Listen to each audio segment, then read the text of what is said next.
I want you to admit to some initial mistakes, early days of implementation of trying to get people to actually use your product. The mistakes that we made were just assuming people would adopt a technology because it's really easy to use.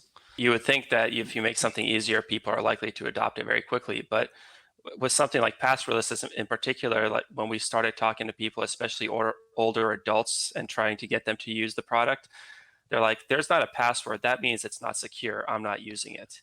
I'm like, Ah. what? So little things like that, that you never think about. One of the things that we really recommend on user adoption is don't force people into it, right? It should be a gradual approach. And a lot of times for a few months, our customers, for example, will still let people use passwords and this other authentication method. And ultimately they get to choose. And once they start seeing the numbers organically that they want to see, then they flip the switch eventually and really focus on the security part of it. But you never want to force people. But one of the prods that we've seen customers use multiple times is you can still use your password, but it's got to be 24 characters minimum.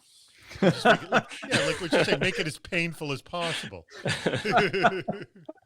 So I got another quick question from Siddharth Saraut. Do training induction programs really help in changing employees' behavior towards security? Like, when does training work? When does training not work? What works is when you tailor it, and you tailor it per profile and personas, and you don't treat it as if it's all or nothing. And that's what doesn't work. When you approach it with a blanket, statement that says everybody goes through this training no matter what, when it's not necessarily relevant to their day-to-day, that doesn't work. What does work is to be able to tailor the narrative around the training, and to make sure your audience is the right people for the training material and content. So basically read the room. Change the process over a holiday, and then when everyone comes back in, take the week off and don't be available to answer questions. Have an out of the office reply to just say, read attached PDF manual.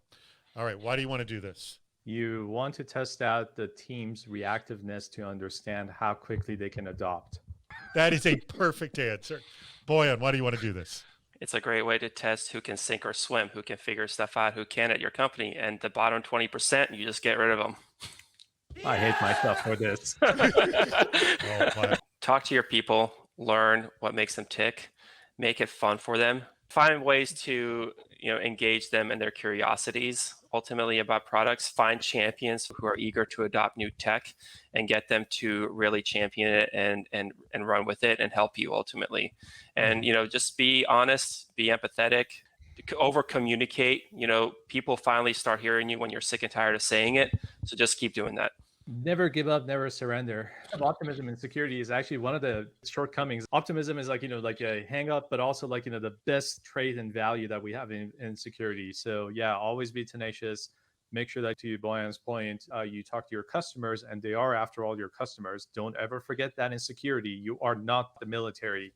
This is not some draconian endeavor. So make sure that you do talk to your customers, make it service oriented, make sure that you understand their pain points and build that empathy factor. That is by far the one thing that I always optimize on, and I will always continue to advocate for that. Treat people as if they're people. Stop calling them users. There's a negative connotation to that.